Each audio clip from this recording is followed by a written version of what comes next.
Welcome to రాజనీతి. ఉగాది సందర్భంగా పంచాంగ శ్రవణాలు అనేది సర్వసాధారణం. చాలా చోట్ల దేవాలయాల్లో, పార్టీ కార్యాలయాల్లో ప్రభుత్వం తరపున ఈ పంచాంగ శ్రవణ కార్యక్రమం ఉంటుంది. అందరికి కూడా ఉత్సాహం ఉంటుంది. కొత్త సంవత్సరంలో మన జాతకం ఎలా ఉండబోతుంది, మన రాశిలో ఎలాంటి ఫలితాలు ఉన్నాయి ఏంటి అనేది తెలుసుకోవాలని ఆసక్తితో ఉంటారు. కొంతమంది పంచాంగాలు చదువుకుంటారు, కొంతమంది పంచాంగ శ్రవణానికి వెళ్ళి వింటారు. పార్టీ ఆఫీసుల్లో ప్రభుత్వం తరపున కూడా నిర్వహించడం ఈ మధ్యకాలంలో ఆనవాయితీగా మారింది. గత 25 ఏళ్లుగా ఏ ఒక్క పంచాంగకర్త కూడా తన కార్యక్రమం అరేంజ్ చేసిన పార్టీకి కానీ ప్రభుత్వానికి కానీ వ్యతిరేక ఫలితాలు ఉన్నాయని చెప్పినట్టు నేనైతే ఎక్కడ వినలా. దాదాపుగా లేదు. ఎందుకంటే ఎప్పటి నుంచో 30 ఏళ్ళ నుంచి జర్నలిజంలో ఉన్నాం కాబట్టి, ఫాలో అవుతున్నాం కాబట్టి ఆ పండితులు ఆ పార్టీకి వ్యతిరేకంగా చెప్పినట్టు ఎక్కడా చూడలేదు.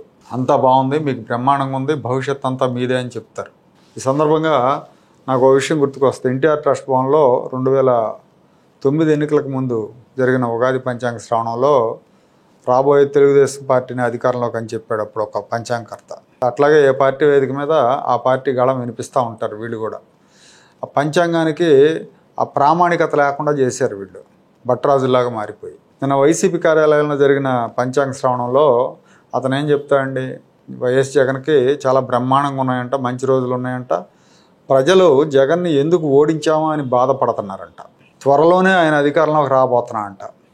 త్వరలో ఎట్లా వస్తాడు, ఎన్నికలు జరగడానికి 4 సంవత్సరాల 3 నెలల సమయం ఉంది ఇంకా. మరి జగన్మోహన్ రెడ్డి త్వరలో అధికారంలోకి వస్తాడని చెప్తాడు ఈయన. ఇంకొక ఆయన మంగళగిరి తెలుగుదేశం పార్టీ ఆఫీసులో ఆయన ఏం చెప్తాడు, తెలుగుదేశం పార్టీకి బ్రహ్మాండంగా ఉంది, ఇక్కడే కాదు తెలంగాణలో కూడా బ్రహ్మాండంగా ఉంది, తెలంగాణలో పార్టీ బలపడబోతుందని చెప్పాడు. తెలంగాణలో తెలుగుదేశం పార్టీ బలపడుతుందని ఎవరైనా ఊహిస్తారా? తెలుగుదేశానికి అక్కడ కార్యకర్తలు ఉన్నారు, అభిమానులు ఉన్నారు, నాయకులు లేరు. సరైన సమర్థులైన నాయకుల్ని చంద్రబాబు అక్కడ నియమించరు, పార్టీ అధ్యక్షుడుగానో లేకపోతే బాధ్యతలు అప్పచెప్పరు. అప్పచెప్తే అక్కడ పుంజుకునే అవకాశాలు ఉన్నాయి. కానీ గత 5 ఏళ్లుగా, గత 10 ఏళ్లుగా రాష్ట్ర విభజన తర్వాత జరిగిన పరిస్థితులు మనం చూస్తే అసలు ఆయనకే ఆ ఉద్దేశం లేదన్నట్టుగా అనిపిస్తూ ఉంటుంది ఆయన చేసిన రాష్ట్ర అధ్యక్ష పదవి నియామకాలు చూస్తే. అట్లాగే ప్రభుత్వం అరేంజ్ చేసిన కార్యక్రమంలో మాడుగుల నాగఫణి శర్మ గారు చంద్రబాబు నాయుడు గారిని పొగడ్తలతో ముంచెత్తారు. ఆయన ఆధ్వర్యంలో రాష్ట్రం ముందుకెళ్తుంది, డెవలప్ అవుతుంది, అమరావతి అద్భుతమైన నగరంగా నిర్మాణం జరుగుతుందని చెప్పారు ఆయన. ఇక తెలంగాణలో అయితే అక్కడ ప్రభుత్వం అరేంజ్ చేసిన కార్యక్రమంలో రేవంత్ రెడ్డి పాలన అద్భుతంగా ఉంది, రేవంత్ రెడ్డికి తిరుగులేదని చెప్పాడు ఆ పంచాంగకర్త. బీఆర్ఎస్ పార్టీ అరేంజ్ చేసిన పంచాంగ శ్రవణ కార్యక్రమంలో ఆయన ఏం చెప్పాడంటే, రేవంత్ రెడ్డికి పదవీకాండం ఉంది, త్వరలోనే కేసీఆర్ ముఖ్యమంత్రి కాబోతున్నాడని చెప్తాడు. ఎలా సాధ్యం? ఒకవేళ రేవంత్ రెడ్డిని కాంగ్రెస్ పార్టీ దించేస్తే ఇంకో కాంగ్రెస్ సీఎంను పెట్టుకుంటుంది, కానీ కేసీఆర్కి ఎట్లా వస్తుంది ఆ పదవి? వాళ్ళ గోల అలా ఉంటుంది, పంచాంగకర్తల గోల.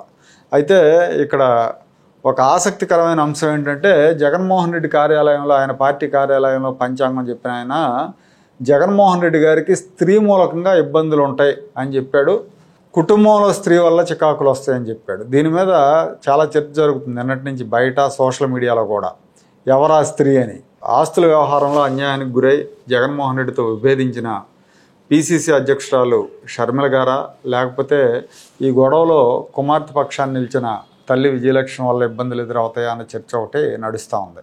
దాంతోపాటుగా ఇంకా అంటే వీళ్ళిద్దరే కాదు, ఈ కుటుంబంలో సునీత రెడ్డి ఉన్నారు కదా, బాబాయ్ కూతురు జగన్మోహన్ రెడ్డికి. వివేకానంద రెడ్డి హత్య కేసులో ఆవిడ న్యాయ పోరాటం చేస్తున్నారు. జగన్మోహన్ రెడ్డి హయాంలో వచ్చిన బెదిరింపులను కూడా లెక్క చేయకుండా కోర్టులను ఆశ్రయించి పోరాడుతున్నారు.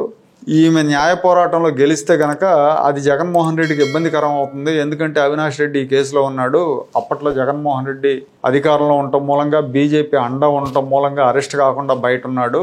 ఇది కేసులో దర్యాప్తు ముందుకెళ్తే వీళ్ళందరూ బయటకు వస్తారు, దాని మూలంగా ఇబ్బంది పడతారేమో అనే చర్చ ఒకటి నడుస్తుంది. ఇక ఇంకో స్త్రీ భారతిరెడ్డి గారు, జగన్మోహన్ రెడ్డి గారి భార్య భారతిరెడ్డి గారు ఆ కుటుంబంలో.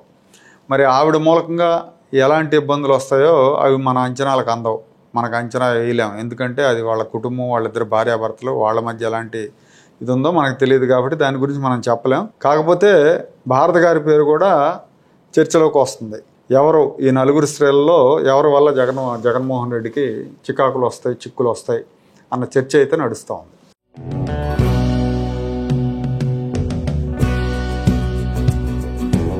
Like, share and subscribe to Rajaniti channel.